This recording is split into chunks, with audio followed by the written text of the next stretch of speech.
Bienvenue à tous pour cette nouvelle animation. L'exploration du corps humain est essentielle pour pouvoir analyser et retransmettre une vibration pure. N'hésitez pas à laisser un commentaire constructif afin que l'on puisse échanger sur ce sujet. Bien à vous tous et bon visionnage.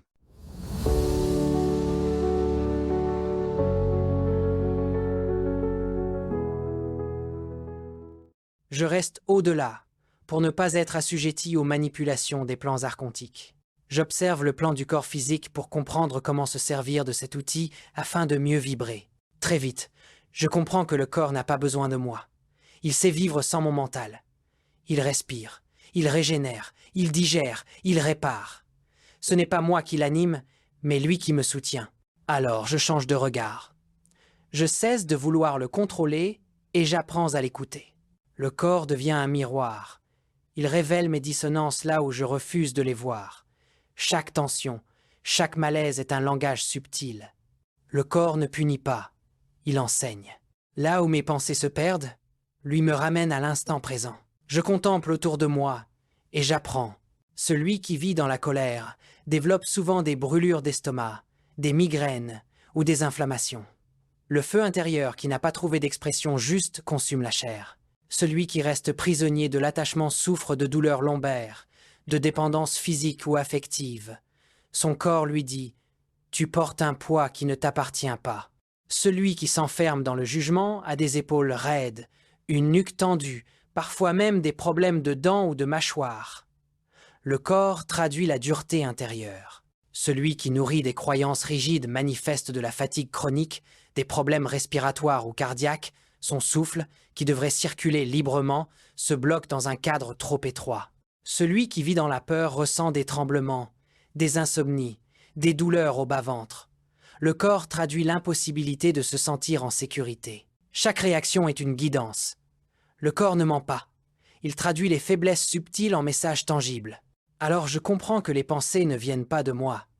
Elles traversent comme des courants étrangers, manipulés par les systèmes archontiques. Le mental, croyant en être maître, les saisit et les répète, sans voir qu'il devient l'outil de ses influences. Puis j'observe les centres énergétiques, les chakras. Ils distribuent la force vitale, mais s'ils sont contaminés par de fausses pensées, ils orientent mon énergie dans une mauvaise direction. Le chakra racine maintient prisonnier des angoisses de survie. Douleurs aux jambes, sciatique, constipation. Le chakra sacré, dominé par le désir ou le manque, se manifeste par des troubles sexuels, urinaires ou digestifs. Le plexus solaire, pris dans le besoin de dominer, alourdit l'estomac et crée des douleurs abdominales.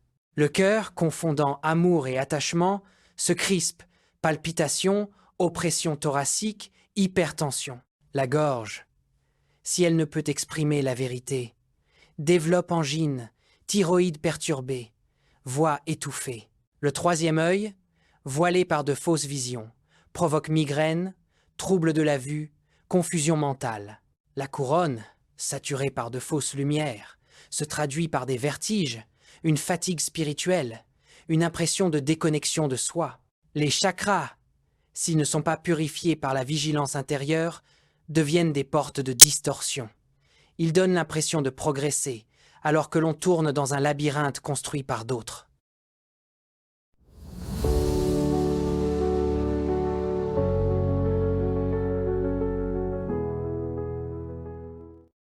Je découvre une vérité plus profonde. Beaucoup cherchent à utiliser le corps comme une antenne pour ressentir des vibrations positives. Ils dansent, méditent, jeûnent, s'extasiant et pensent ainsi s'élever. Pourtant, là encore, je découvre un piège. Le corps n'a pas besoin de ces exaltations.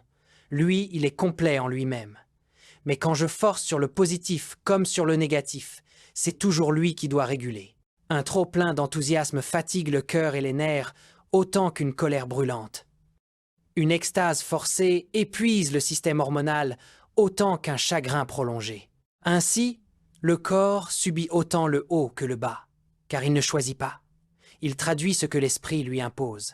Sa fonction n'est pas de courir après la lumière, ni de plonger dans l'ombre, mais de maintenir l'équilibre. Je comprends alors que la véritable sagesse n'est pas de chercher à vibrer plus haut, mais de laisser le corps dans son intelligence naturelle. Lui n'a pas besoin de positif ni de négatif. Il a seulement besoin de fluidité. C'est mon esprit, influencé par les systèmes archontiques, qui s'accrochent aux extrêmes et forcent le corps à les gérer. Le corps, lui, reste incorruptible. Ses tensions, ses blocages, ses douleurs sont des rappels directs. Ils disent « Reviens à ton centre, écoute la vibration qui est vraiment la tienne ». Et pourtant, je sais aussi que beaucoup ne peuvent pas se contenter de cette sagesse simple. Certains corps sont contraints de réguler malgré eux, prisonniers de la malbouffe, de l'inactivité physique, des drogues, de dépendance ou d'habitudes destructrices. Ces corps subissent et compensent, même quand l'esprit ne veut pas, et chaque déséquilibre devient un effort forcé pour maintenir la vie. Ainsi commence mon initiation. Non pas dominer le corps et l'esprit, mais entendre dans la matière la guidance la plus pure. Le corps est mon premier professeur, le gardien silencieux qui déjoue les pièges des archontes et m'indique à chaque instant le chemin de l'alignement, un chemin que certains doivent parcourir avec des poids que d'autres n'ont pas choisis. Et je réalise enfin que le corps n'est pas seulement un outil ou un miroir. Il est devenu le premier cocon qui enferme la totalité de mon être. Il accueille et soutient mon âme, mon esprit, ma conscience et mes vibrations, tout en restant exposé au courant archontique. Ce cocon silencieux est à la fois sanctuaire et champ de bataille. Il protège, guide, mais peut aussi servir de réceptacle aux influences extérieures. Être attentif à lui, l'écouter et respecter son intelligence devient alors la clé pour naviguer à travers ce double rôle entre lumière et ombre, intérieur et archontique.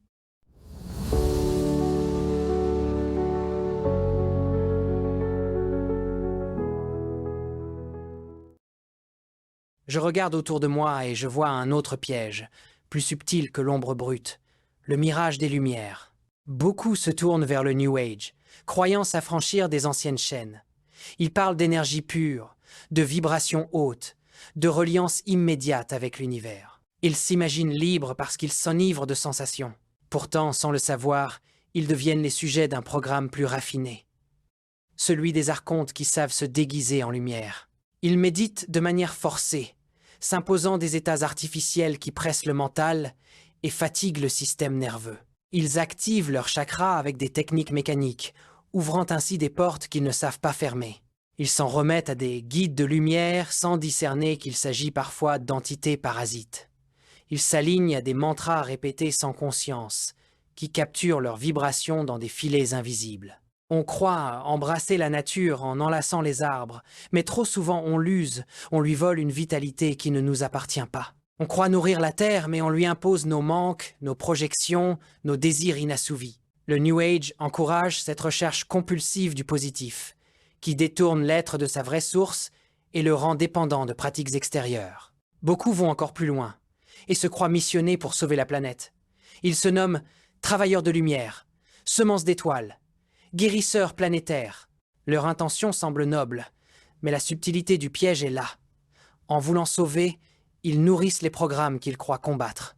Ils projettent leur énergie sur la Terre, croyant la purifier, alors qu'ils l'alourdissent de leur propre déséquilibre.